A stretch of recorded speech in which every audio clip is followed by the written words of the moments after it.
Shalom. Hari ini kita akan renungkan kitab Yeskel pasal 32. Teksnya ayat 17 sampai 32. Dan sudah dibagi dua paragraf. Paragraf yang pertama ayat 17 sampai 21. Mesir akan turun ke bumi yang paling bawah, ke liang kubur, dan berbalinglah bersama orang-orang yang tidak bersunat. Paragraf yang kedua ayat 22 sampai 32. Dia sana ada telah berbaring Asyur, Elam, Mesek, Tubal, Edom, pemimpin-pemimpin dari utara, dan Sidon yang terbunuh oleh pedang Babel. Kesimpulannya, Mesir menjadi seperti orang mati. Tuhan berkata, turunkanlah Mesir ke bumi yang paling bawah, ke liang kubur, dan berbalinglah bersama orang-orang yang tidak bersunat. Itu berarti Mesir telah mati dan dibinasakan sama seperti bangsa yang dan negeri telah dihukum. Di sana telah berbaling Asyur, Elam, Mesek, dan Tubal, Edom, pemimpin-pemimpin dari utara dan Sidon, yang terbunuh oleh pedang Babel. Ajaran tentang Allahnya, pertama, Tuhan berkata, turunkanlah Mesir ke bumi yang paling bawah, ke liang kubur, dan berbaringlah bersama orang-orang yang tidak bersunat.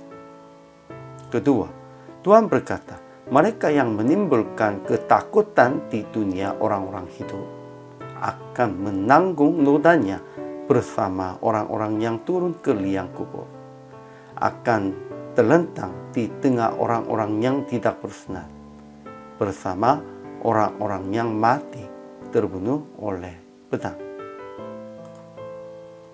Ajaran tentang manusianya, pertama, Mesir yang lebih cantik daripada siapapun menjadi seperti orang mati dengan turun ke bumi yang paling bawah dan berbaling dengan orang-orang yang tidak bersunat. Kedua, di bumi yang paling bawah telah berbaring Asyur, Elam, Mesek, dan Tubal, Edom, pemimpin-pemimpin dari utara dan Sidon, yang terbunuh oleh pedang Babel, karena mereka menimbulkan ketakutan di dunia orang-orang hidup. Ketiga, Firaun akan melihat mereka semuanya dan ia akan merasa terhibur dengan nasib khalayak ramai yang mengikutinya. Firaun mati terbunuh oleh pedang dengan seluruh tentaranya. Kemudian aplikasi hari ini, pertama, jangan menimbulkan ketakutan di antara orang-orang, melainkan membawa damai di antara sesama dan jemaat. Siapa pun membuat takut orang, menimbulkan ketakutan itu sebenarnya dari dosa. Pada waktu Adam dan Hawa memakan buah itu dulu, pada waktu mereka berbuat dosa, di dalam mereka pun juga menimbulkan ketakutan. Ketakutannya itu akibat dosa. Kalau kita membuat orang yang lain takut, itu juga dosa. Kedua, jangan bermegah tentang kecantikan, kelebihan apapun, melainkan melatap tentang mereka dan berjaga rendah hati di hadapan Tuhan dan sesama dengan lebih mendengar dan menerima saran dari mereka.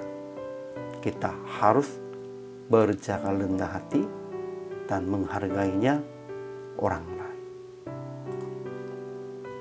Jadi akhirnya PR praktik hari ini, janganlah menjadi orang yang menimbulkan ketakutan di antara orang-orang, melainkan merendahkan diri dan mendamaikan orang-orang dengan mendengar saran mereka dan melakukan berdasarkan saran mereka. Ya, kalau sudah usahakan damai dan tidak membuat takut orang lain, itulah kita harus mendengar saran mereka dan melakukannya sesuai dengan ini. Orang Kristennya harus usaha demikian itu.